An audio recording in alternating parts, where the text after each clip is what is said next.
частично Хазретлерде такие маленькие помазанники, журнал, керера регулярно фонографистinde kayısı kırmızı dini eserler şöyle geçtim kişi az bu indi dinleniyor ulu onu yavuşkanlığa göre kişi indi var az bu hazırlar gitti.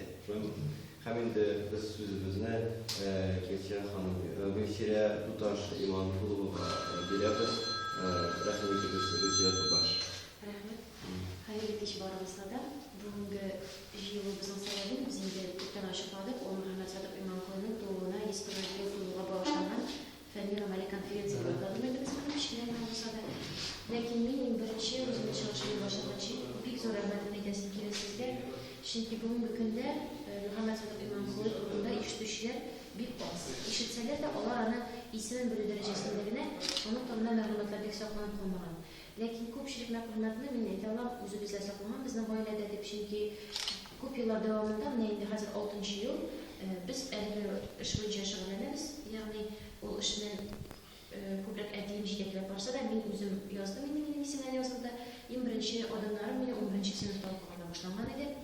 Ham biz to'pladik materiallar, u materiallar albatta butun kishi o'zidan yozilgan. Eng birinchi anda Mas'ud G'aniyevning ismli g'alimiz u yozdi Minajatlar kitabına başladı söz. Hem Minajatlar G'azalar Qosidalar kitabı İman Najatında basılıb шығып, Muhammed Sadık İman Kulu'nun ko'p күнә şiir eserleri şunda basıldı. Onlar Minajat formasında onlar dini eserler, lakin dini eser buluğu üstüne onlar alındıkları özlerinin dünyavi hem tanışan buluğlar bilen. Onlar alınan gadi xalq dilinde yazılan, var kişilere anlayışlı, elbette hem de olur ispir tatar sözleri var. Lakin Muhammed Sadık birinchi u o'zi xalq orasidan chiqqan bo'lgan.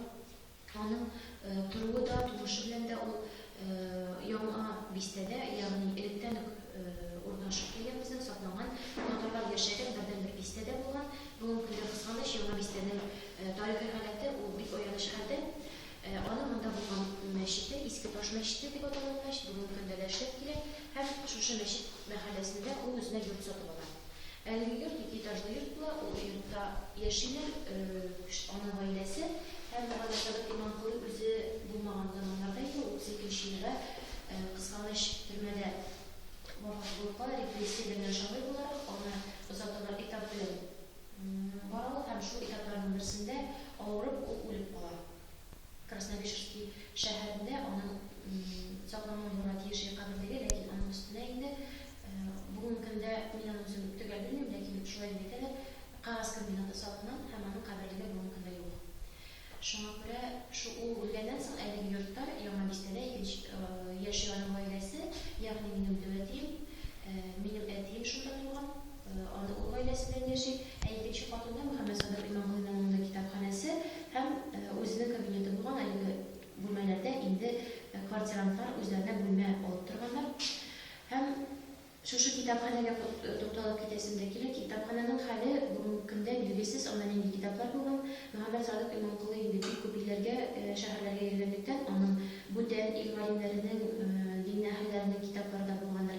Ham o'zinikida bo'lgan albatta u bek ko'p yozgan shi'riy eserlar, munajatlar, shesh masalalarda bo'lgan degan ma'lumot bor edi. Chunki o'zgan yil bizning bir shesh masalani topildim.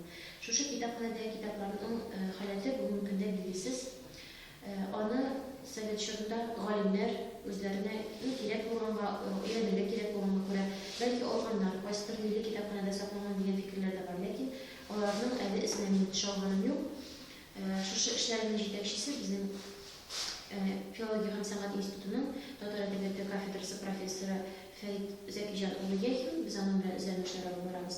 Mana uning yordami bilan biz o'zgan 20-asr shakirti degan hikoyasini topdik. Hikoyani tarjima etishga albatta uning yordamida tarjima etib berdi yetakchim. Hikoyaning ishtaligida g'azal, munajatlar, qosidalarning ishtaliklari de bugungi kun problemalarına negizlanib yozilgan.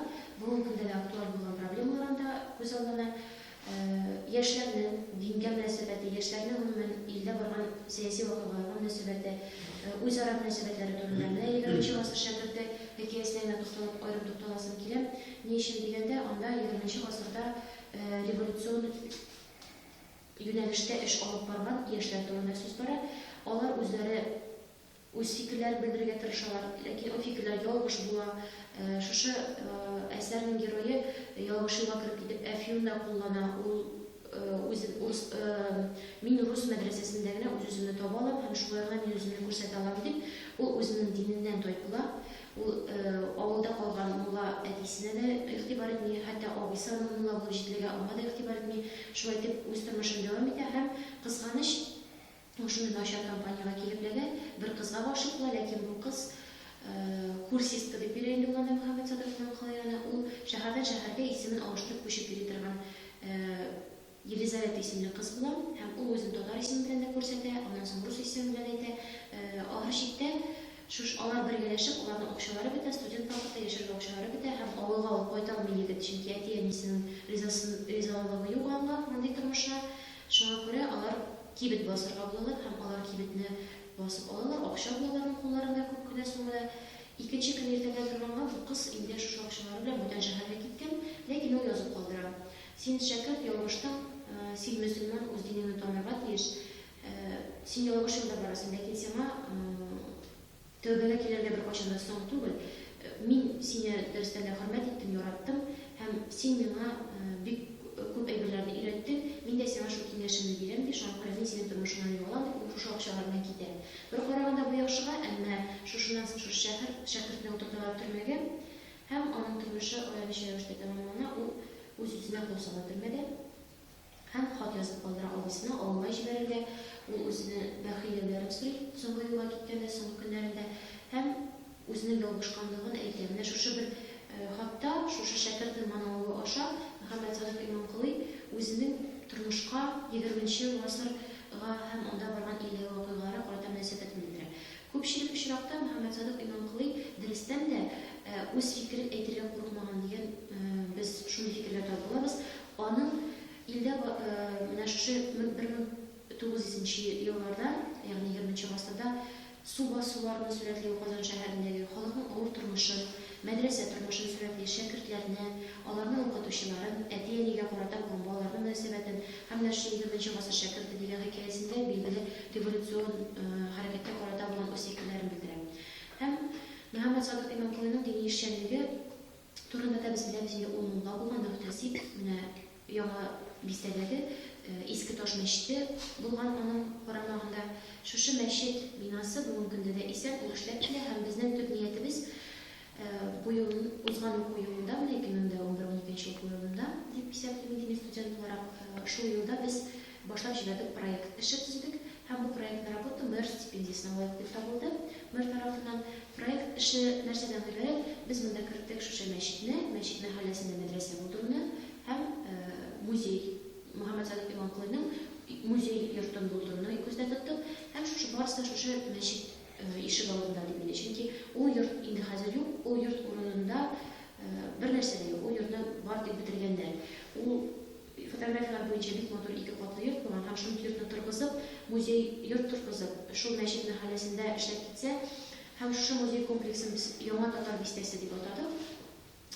Шушы әгәр дә шундый эш бар чынга ашалса, без бик бәхетле булырбыз, чөнки югала барган исемнәр арасында Мөхәммәд Садыйков Иманколый яши иде, әмма Аллаһка шөкер, бүгенге көндә без менә әле дә шуның турында сөйләшәбез һәм мин аңа сүз бирәм, чөнки диплом эшемне дә шулай дип дәвам итәргә телим. Бүгенге очрашуыбызда шушы бәлки проект эшенең дә тормышка ашуына да берәр нинди матди ярдәм булса, без аны әлбәттә башкарыр идек. Мэр тарафынан да хуплангач, минем киләчәге өметле икәненә ышанам. Шуңа күрә бүгенге кичәбез һәм бүгенге сөйләшүләребез барысы да дәвәтиемнең, ягъни әтиемнең дәвәтисе булып чыган булды. Мөхәммәд Садыйков Иманколыйның якты истәлегенә дуа булып ирешсен иде. Рәхмәт,